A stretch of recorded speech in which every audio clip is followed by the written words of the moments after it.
इस घटना की शुरुआत होती है सन 1990 के दशक में।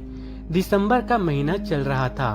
जेम्स डुकाट, थॉमस मार्शल और डोनाल्ड मैकआर्थर नाम के 3 व्यक्तियों को इलैन मोर आइलैंड पर मौजूद फ्लैनन आइलैंड के एक लाइट हाउस पर मेंटेनेंस और बेहतर रखरखाव के लिए तैनात किया गया था।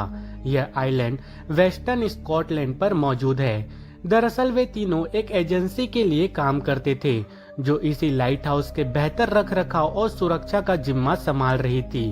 अब इन तीनों की तैनाती को लगभग 1 हफ्ता बीत चुका था और इसी बीच लगभग 1 हफ्ते बाद आर्कटर नामक एक स्टीमर फ्लैनन आइलैंड के बेहद करीब से होकर गुजर रहा था। जब वे इस आइलैंड के करीब पहुंचे तभी स्टीमर के कप्तान ने नोटिस किया कि इस आइलैंड पर मौजूद लाइट हाउस बंद पड़ा है। स्टीमर के कप्तान को यह बात काफी अजीब लगी। ऐसा इसलिए क्योंकि नियमों के अनुसार एक लाइट हाउस हमेशा वर्किंग होना चाहिए, क्योंकि एक लाइट हाउस एक तरह से आइलैंड के पास से होकर गुजरने वाले जहाजों को एक तरह से निर्देश देने का काम करता है, जिससे जहाजों को मदद मिल सके।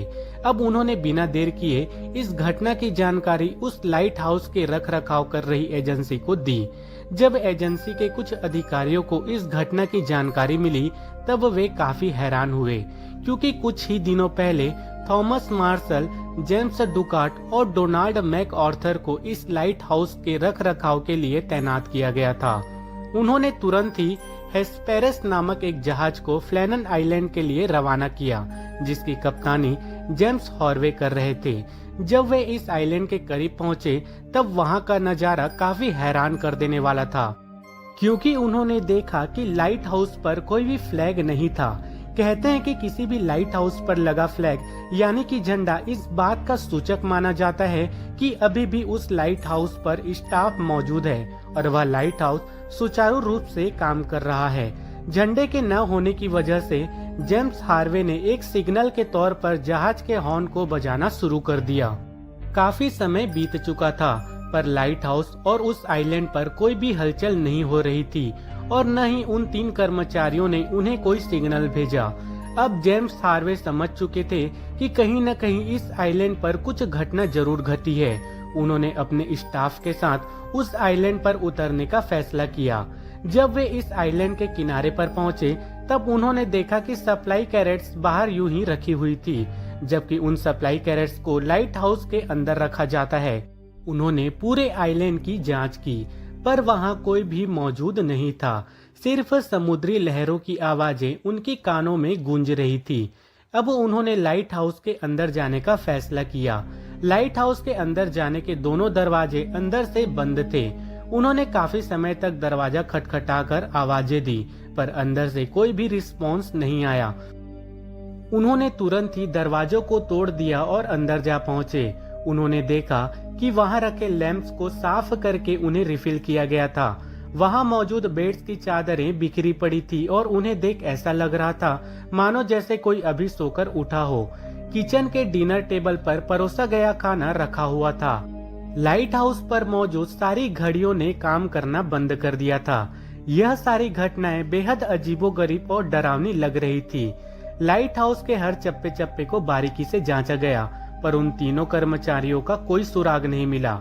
एक नियम के अनुसार किसी भी एक कर्मचारी का हमेशा लाइट हाउस पर मौजूद होना अनिवार्य माना जाता है, पर जेम्स हार्वे समझ नहीं पा रहे थे कि आखिर उस लाइट हाउस में ऐसा क्या हुआ था कि तीनों कर्मचारियों को एक साथ इस लाइट हाउस को छोड़कर जाना पड़ा। लाइट हाउस के बाहर आते वक्त उनकी नजर लाइट हाउस के एक खूंटी यानी कि एक हुक पर पड़ी। उन्होंने वहां एक ओवरकोट को देखा, जबकि उस हुक पर 3 ओवरकोट होने चाहिए थे। ऐसा लग रहा था मानो जैसे 2 कर्मचारी ओवरकोट पहनकर उस आइलैंड से जा चुके थे। पर एक सवाल ये था कि आखिर एक व्यक्ति ने अपना ओवरकोट उस लाइट हाउस पर क्यों छोड़ दिया था। आखिर उन तीनों के साथ क्या हुआ था। अभी तक इन हालातों को देखकर जेम्स हार्वे और उनकी टीम इतना तो समझ चुकी थी कि इस जगह पर कुछ ऐसी घटना जरूर घटी थी जो वाकई में काफी अजीबोगरीब और हैरान कर देने वाली थी। काफी खोजबीन के बाद वे सभी वापस लौट गए। उन्होंने इस घटना की पूरी जानकारी नॉर्दर्न लाइट हाउस बोर्ड को सौंपी। उन्होंने तुरंत ही इस घटना की जांच के लिए एक टीम का गठन किया, जिसे नॉर्दर्न लाइट हाउस के सुपरिटेंडेंट रॉबर्ट मुइरहेड लीड कर रहे थे। रॉबर्ट मुइरहेड अब उस केस की जांच के लिए लाइट हाउस पहुंच चुके थे, जहां पर उन्हें एक लॉग बुक मिली। दरअसल लॉग बुक एक तरह का डॉक्यूमेंट होता है जिस पर लाइट हाउस कीपर को लाइट हाउस और मौसम से जुड़ी सारी जानकारियों को रिकॉर्ड करना होता है। इस लॉग बुक पर 15 दिसंबर की शाम के बाद कोई भी एंट्री मौजूद नहीं थी। रॉबर्ट इतना समझ चुके थे कि 15 दिसंबर की शाम को इस लाइट हाउस पर जरूर कोई दुर्घटना घटी हुई थी, जिसकी वजह से उन तीनों कर्मचारियों ने इस लाइट हाउस को छोड़ दिया था। उन्होंने लॉग बुक की सारी एंट्रियों की जांच की। 12 दिसंबर सन 1900 को थॉमस मार्शल ने लॉग बुक पर लिखा था कि आज मौसम बेहद खराब है, बादल छाए हुए हैं और समुद्र की लहरें काफी ऊंची उठ रही है।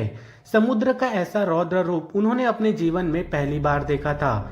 उन्होंने जेम्स डुकार्ट के बारे में लिखा कि वह आज उन दोनों से काफी अजीब सा बिहेव कर रहा है। उसके चेहरे पर काफी मायूसी है, वह किसी से बात भी नहीं कर रहा।